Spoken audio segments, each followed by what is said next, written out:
C'est quoi la différence entre la confiance en soi et l'estime de soi? Je vais vous faire la différence, puis vous allez avoir la différence claire dans votre esprit pour le reste de votre vie. La confiance en soi, c'est combien je me considère capable. L'estime de soi, c'est combien je me considère valable. La Alors, confiance en soi, ça parle de nos capacités. L'estime de soi, ça parle de ma valeur.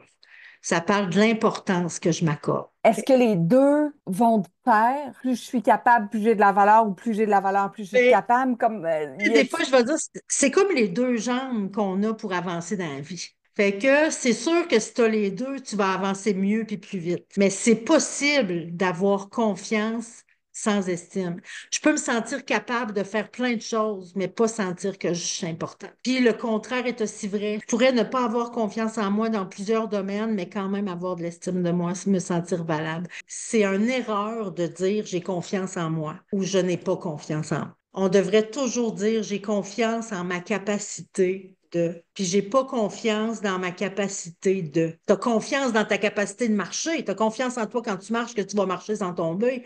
Tu as confiance dans ta capacité de faire un gâteau aux bananes. Tu as confiance. Mais quand quelqu'un me dit, moi, j'ai pas confiance en moi, je demande tout le temps, qu'est-ce que tu voudrais être capable de faire que tu te sens pas capable? Ben, m'affirmer. Parfait. Tu n'as pas confiance dans ta capacité de t'affirmer. C'est bon, parce que j'ai pas confiance en moi, ça veut rien dire. Si tu trouves que tu n'as pas confiance en toi, puis tu t'entends souvent dire ça, demande-toi dans quoi tu te sens pas capable. Tu voudrais te sentir capable de quoi? Puis si tu veux te sentir capable, un coup que tu vas avoir identifié de quoi tu veux te sentir capable, ben pratique-toi. C'est la seule façon de devenir capable. Puis le sentiment d'être capable, ça vient avec la pratique, mais pas seulement. Ça vient avec la pratique récente. J'ai un bel exemple là. Moi, je faisais souvent des lives dans mon groupe Facebook, OK? ouais, J'en ai fait régulièrement. ouais. J'ai été un grand bout de sans faire. J'arrive pour mon premier live, je suis préparée, je pèse sur Enter, partir en direct. Moi, dans ma tête, là, tout est classé là, en arborescence. Là. Tu sais, un sujet, deux lignes, le sujet. Dans ma tête, c'est tout de même. Mon live commence, il n'y a plus de lignes entre mes sujets dans ma tête. Je tremble. Hey, ça fait longtemps que j'ai pas vécu ça. J'ai vécu ça quand j'ai commencé à faire des lives. Tout d'un coup, je me sentais plus capable. Mais après 5 minutes, j'étais revenue et j'ai bien vu que j'étais capable. Mais ça me fait la même chose l'été, je donne pas de conférence. Fait que quand j'arrive en septembre pour ma première conférence, je me sens pas capable. Mais je le sais que je suis capable, mais je le sens plus. Puis la confiance en soi, c'est vraiment le sentiment d'être capable. Et ça vient avec l'expérience récente. Fait que si j'ai été un bout, des fois, les gens vont avoir 3 mois d'arrêt de travail. Puis là, ils disent, tu sais, je me sens pas prête à recommencer. Tu te sentiras jamais prête. La confiance elle est partie, là. Après 3 mois, ton sentiment d'être capable, il est évaporé. Et il reviendra jamais tant que tu n'y retournes pas. Fait que attends pas que ça revienne pour y retourner. Tu sais, si je dis à quelqu'un, je te fais confiance, qu'est-ce que je dis? J'ai dit, t'as quoi? J'ai confiance que tu me dis la vérité. J'ai confiance que tu vas rentrer à l'heure que tu m'as dit. J'ai confiance. Confiance en quoi? J'ai confiance, ça veut rien dire. Et il vient un moment dans notre vie où on se dit, je vais faire du ménage dans ma vie. Puis là, le monde pas fin, puis le monde difficile, puis le monde compliqué, puis le monde haïssable, hors de ma vie, tu sais. Faites attention de ne pas trop assainir votre entourage. Gardez-vous un ou deux haïssables. La belle-mère ou le beau-frère peut faire la job. Mais garde-toi une coupe d'haïssable dans ta vie pour continuer de te pratiquer à défendre tes idées dans une situation difficile.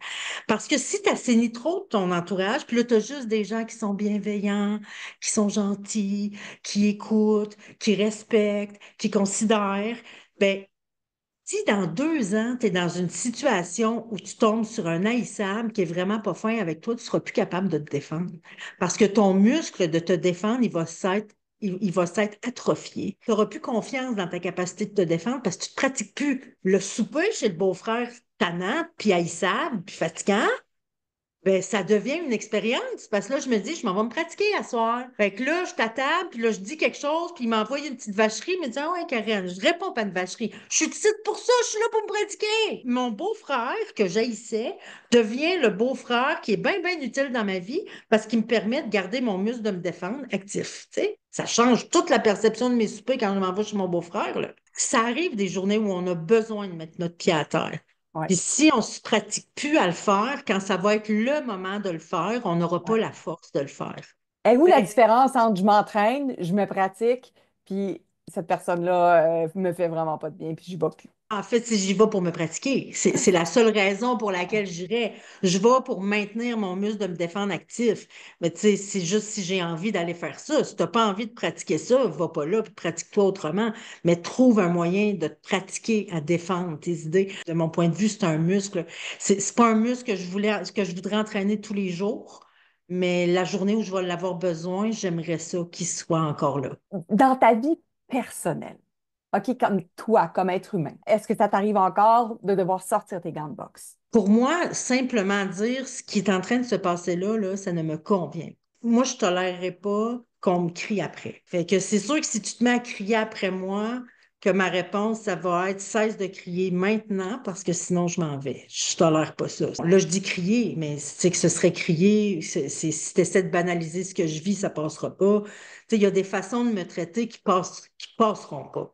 Puis ma façon de réagir à ça, ça va simplement être de ne pas le tolérer. Tu sais, je vais le dire, puis je vais le dire, et si ça continue, je pars. Et si ça continue, je pars. Mais tu sais, je dis ça comme si c'était facile, mais ça a pas, tu sais, j'ai mis des années à devenir capable de faire ça. Tu sais, moi, si tu me parles, puis j'ai envie de pleurer, quelque chose qui marche pas, mais je me sens mal. C'est ça, c'est vraiment, c'est mon émotion. C'est très rare que j'ai mis fin à des relations dans ma vie. D'amitié. En fait, c'est que j'ai réalisé que mon élan et mon désir de passer du temps avec cette personne-là, il revenait pas. Puis ça, c'est pas moi qui ai décidé ça, que ça revenait pas, là. Je le constatais, ça revenait pas. J'ai dit, je sais pas si ça va revenir, mais je sais que là, ça revient pas, tu sais. J'étais plus fâchée parce qu'elle me disait, mais tu sais, j'aimerais ça que tu me pardonnes. Mais je disais, mais je suis plus fâchée. Je suis plus fâchée de ça. C'est parce que j'ai plus le goût. Je pense que c'est la première fois que je me suis donné le droit de pas être en relation avec quelqu'un parce que j'ai pas le goût. Maintenant, je suis en relation avec les gens avec qui j'ai envie d'être là. Ça vient avec l'expérience, OK. mais pas l'âge. Parce Ouais. qu'il y a des gens qui vivent une vie sans vivre d'expérience.